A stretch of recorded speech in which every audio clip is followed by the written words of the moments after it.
Mr. Speaker, House Bill 1428, a bill to amend the code between regulations and licensure of abortion clinics. Gentleman from Alexander, Mr. England. Mr. Speaker, speaking to the bill. Gentleman has the floor. Mr. Speaker, ladies and gentlemen, I hope you will reject this bill. Opponents of a woman's right to control her own reproductive destiny have not been able to outlaw abortion outright. So in the guise of public safety, we have a bill like this that is clearly intended to single out this one type of medical provider.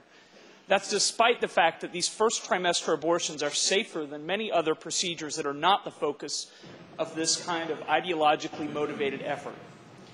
For example, according to the American Medical Association, the complication rate for abortion is 0.3%, compared to 1.7% for tonsillectomies and as high as 3.5% for LASIK. However, there's no anti-tonsillectomy group calling for greater restrictions on that procedure. There's no anti-LASIK group calling for greater restrictions on that procedure.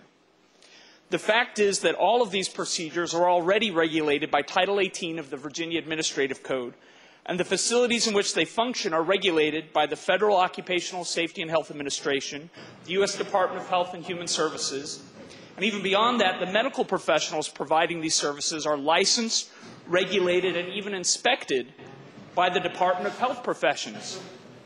In fact, the Department of Health Professions even testified in committee that they already have the power to investigate abortion providers, and they use that power regularly, which only goes to show how unnecessary this bill is. This bill seeks to add unnecessary regulations to offices that provide birth control, family planning services, prenatal care, pap smears, and cancer screenings, and a variety of other important health care services, in many cases to very poor women at very low cost.